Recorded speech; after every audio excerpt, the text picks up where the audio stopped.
आप मत समझिए कि आपके दरवाजे पे अगर वो संकट और वो जिहादी और इस्लामिक आतंकवादी नहीं आया है तो आप इस फतफुलवे में रहें कि नहीं, कोई फर्क नहीं पड़ता है, हम तो कई सौ सालों से हैं भाई। 5000 साल पुरानी सभ्यता के लोगों में से जो लोग लाहौर में 1935 में हमारी तरह बकवास कर रहे थे, हमारी तरह चिल्ला चिल्ला के लाहौर में कह रहे थे, लाहौर के अखबार पढ़ लीजिए जाके, आप कोई गए नहीं, मेरे जीवन के 12 साल उस मुल्क में कटे हैं। लाहौर में 1935 में लोग ऐसे ही चिल्ला चिल्ला के समझा रहे थे, लेकिन पब्लिक के ऊपर भूत सवार था। हम हजारों सालों से साथ रह रहे हैं, हमारा भाईचारा है, आप हमें लड़ाना चाहते हैं। 1940 में वो लोग इस लायक नहीं बचे जो हम जैसे लोगों को कहते हैं कि आप हमें लड़ाना चाहते हैं। हमारे समाज को जब तक हो न जाए तब तक यकीन नहीं होता। चौकन्ना समझदार समाज, जागरूक समाज, अगर घटना 1000 किलोमीटर दूर घटती है तो ये सोचता है कि इसका यहां आने में कितना समय लगेगा, और वो यहां आए उससे पहले जो गलती उस 1000 किलोमीटर दूर रहने वाली जगह पे हुई है वो हम नहीं दोहराएंगे, उसका इंतजाम उसी दिन कर लेता है।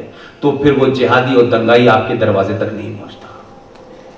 लिहाजा अगले कम से कम 50 साल, अगले 50 साल, मुझे नहीं मालूम इस सभा में कितने क्षत्रिय हैं, कितने ब्राह्मण हैं, कितने वैश्य हैं, कितने शूद्र हैं, मेरे लिए एक एक राष्ट्रवादी है, भारतवंशी है और सनातनी है। आप ब्राह्मण हैं, ठाकुर हैं, जो भी हैं, ये आपका निजी मामला है, अपने घर के अंदर रखिए। शादी किस लड़की से करनी है, किस लड़के से करनी है, अपनी जात को लेकर के आपको कोई अगर थोड़ा बहुत गुमान है तो उसे 4 दीवारी में बंद रखिए। राष्ट्र का निर्माण करते वक्त सिर्फ सनातनी कहिए, बाकी कुछ मत कहिए। आपकी इसी कमजोरी के चलते पहले मुगलों ने लूटा, अब उनके वंशज आपको लूट रहे हैं। ये देश टूट के कगार पर है, सिविल वॉर के कगार पर है, गृह युद्ध के कगार पर है। ये जो कुछ भी आप देख रहे हैं, सेना है, पुलिस है, ये दिखने में लग रही है। आप देख चुके हैं कि कश्मीर में भारत की सेना को लोग दौड़ा दौड़ा के मार रहे हैं। कश्मीर में जो कुछ हो रहा है वो वहां के लोग मार रहे हैं। वहां सेना का मोरल देखिए। और दिल्ली की सड़कों पे, पटना की सड़कों पे, कटिहार की सड़कों पर, रामपुर में, बिजनौर में जो लोग पुलिस को दौड़ा के मार रहे हैं, आप थोड़ी देर के लिए सोचिए ये स्थिति कितनी खतरनाक है। एक हथियारबंद पुलिस वाले को जो इस देश की सरकार के बनाए कानून को बचाने के लिए उन्हें रोक रहा है, उन हथियार समेत लोगों के हथियार भी छीने जा रहे हैं, उनकी पिटाई भी हो रही है। ये 2020 का दृश्य आपको नहीं लगता कि सिर्फ चंद दिनों का इंतजार लोग कर रहे हैं। मैंने चंदोसी में एक बात कही, ये बिल्कुल वही बात है जो मैं पिलासी की लड़ाई की बात कह रहा हूं। जब इस देश को तोड़ने वाली ताकतें, जिना वाली आजादी मांगने वाली ताकतें पूरी ताकत के साथ भारत की पुलिस को हमला करती हैं और भारत की पुलिस उन्हें हमला करने से रोकती है, अभी उसने रिटेलिएशन में कुछ किया ही नहीं। थोड़ी देर के लिए सोचिए कि अगर पुलिस ना हो तो जो लोग आग लगा रहे हैं बसों में, रेल की पटरियां उखाड़ रहे हैं, भारत के संसाधनों पर हमला कर रहे हैं, ये भीड़ किसकी तलाश में भाग रही है सड़कों पे? अगर पुलिस नहीं होगी तो ये भीड़ आपके घर पे आग लगाएगी। वो पुलिस वाला आपके और उन दंगाइयों के बीच में एक दीवार का काम कर रहा है और आप घर के अंदर टीवी देखते हुए देख रहे हैं, ये अच्छा सीन है, ये अच्छा सीन है, देखो यहां पे ऐसा हुआ, यहां पे पुलिस वाले ने मारा, देखो पुलिस वाले को ये कैसे मार रहे थे। आपकी भी कोई भूमिका होगी या नहीं होगी? इसलिए मैंने कहा कि सिर्फ छत्री का काम नहीं था प्लासी की लड़ाई में, युद्ध में सिर्फ छत्री लड़ेगा, बाकी देश जो है टीवी देख रहा था। आज आप वही काम कर रहे हैं। उस पुलिस वाले की मदद के लिए आपको कम से कम खड़ा होना होगा।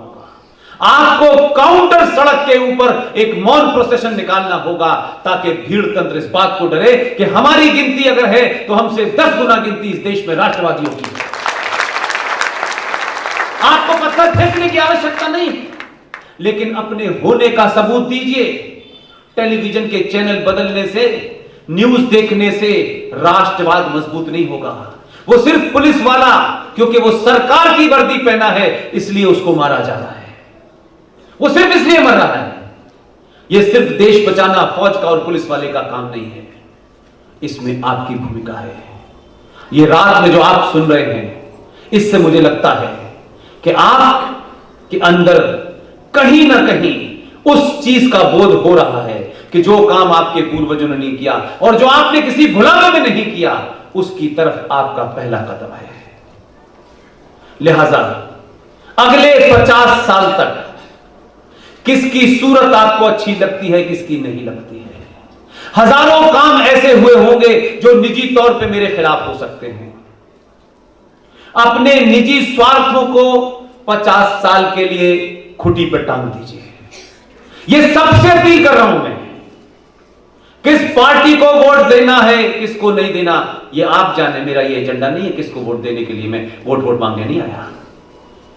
मैं समाज के अंदर उस चेतना को जगाने आया हूं। अपने आप को सनातनी मानो, ना ब्राह्मण हो ना ठाकुर हो। पूजा पद्धति करनी है, उसको घर में बंद रखो। 50 साल तक आपको सत्ता वही चाहिए जो राष्ट्र की चिंता करे। उन्हीं को आपको वोट देना है जो राष्ट्र की चिंता करे। वो कौन होंगे 50 साल के बाद, किसकी सूरत क्या होगी, मैं नहीं जानता। अभी 1000 साल के बाद, मात्र अभी 1000 साल पूरे भी नहीं हुए हैं। 1000 साल के बाद भारत की धरती के ऊपर जो भारत का एक हिस्सा था, जिसे आप जनगण मन में बहुत जोर जोर से गाते हैं, सिंध, गुजरात, मराठा, वो सिंध इस वक्त पाकिस्तान के पास है।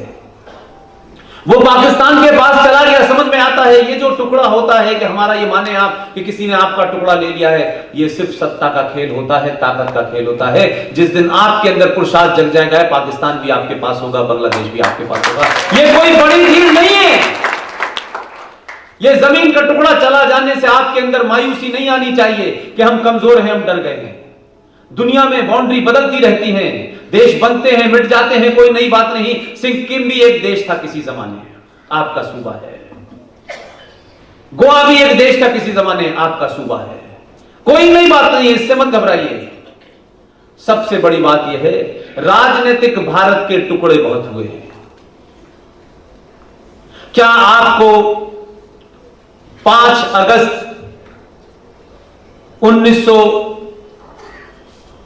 2019 से पहले क्या आपको लगता था कश्मीर आपका है? अब क्या हो रहा है?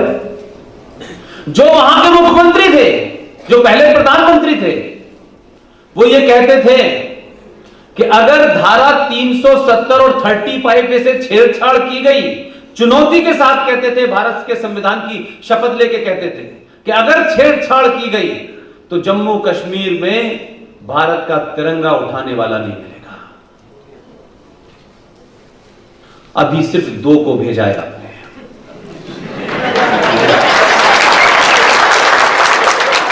ऐसी स्थिति कर दी है कि अब यह समझ नहीं आ रहा कि उनके जनाजे को उठाने के लिए 4 लोग मिलेंगे कि नहीं मिलेंगे। कहीं आवाज नहीं निकल रही है, सूरज नहीं देखा उन्होंने कई महीनों से। 370 भी गई, 35 भी गई, और ये इसलिए नहीं गई है कि सरकार बहुत मजबूत है ना। सरकार तो 412 की भी बहुत मजबूत थी 1996 में, बहुत मजबूत थी। मजबूत समाज हो गया है। यह समाज आपको बैठने नहीं देगा। इसलिए किसी भी राजनीतिक घटना का विश्लेषण जब करेंगे, अपने स्वार्थों से हटके करेंगे तो सही निष्कर्ष पे पहुंचेंगे। 2019 में भारत के 90 करोड़ हिंदुओं ने भारतीय जनता पार्टी को इसलिए नहीं जिताया था कि अब जीत के जाना, अब नाली बनाना, अब सड़कों को बनाना, अब हाईवे बनाना। आपने अपनी मंशा जाहिर कर दी थी पब्लिकली और साफ साफ कहा कि तुम्हें 2019 में 282 से 303 सीटें इसलिए नहीं दे रहे कि तुम हवाई जहाज बनाओ। बन गए हवाई जहाज, तो बन रहे हैं।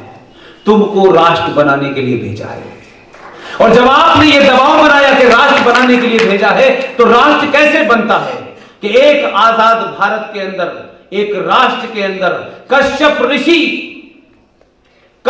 ऋषि के वंशज कश्मीरी हिंदू पंडित जो उस जमीन के मूल अधिकारी थे, उनको जिहादियों ने 70 साल में दिल्ली की बौनी सरकारों ने इतना ताकतवर बना दिया कि उसी सूबे का एक आदमी भारत के अंदर पहला मुसलमान गृह मंत्री बना। उसने षड्यंत्र किया, पूरा देश चुप बैठा रहा, कोई चर्चा नहीं हुई, कोई मंच से बोलने नहीं आया। अगर किसी ने उस वक्त यह सोचा होता कि 1989 के अंदर जो वीपी सिंह की सरकार बनी वो किसी विदेशी एजेंडे के तहत बनी थी, वो सरकार भारत के लोगों ने नहीं बनाई थी। मैं वैसे राजनीतिक टिप्पणी कम करता हूं। विक्रम साहब से कल कह रहा था मैं कि जीवित रहा मैं अगर, और आप सब लोगों से कभी बात करने का मौका मिला, आपके राज्य में भी सरकार आपकी मर्जी से नहीं, उनकी मर्जी से नहीं है, कुछ विदेशी ताकतों की मर्जी से आपके राज्य में सरकार बनी है। ध्यान रखिएगा, बहुत दिन बाद पता चलेगा, ये अभी नहीं पता चलेगा। किसी का एजेंडा है विदेशी ताकत का, आपके लोग उसके एजेंडे पे नाच रहे हैं। ये जो सरकार बनी है इसके पीछे बहुत सारी चीजें हैं जो सबको पता है, समय के साथ बोलेंगे, क्योंकि मैं किसी राजनीतिक दल का आदमी नहीं हूं। इसीलिए 1989 में वीपी सिंह की सरकार में पहला मुसलमान गृह मंत्री क्यों बनाया गया और किसे बनाया गया ये आपको नहीं पता।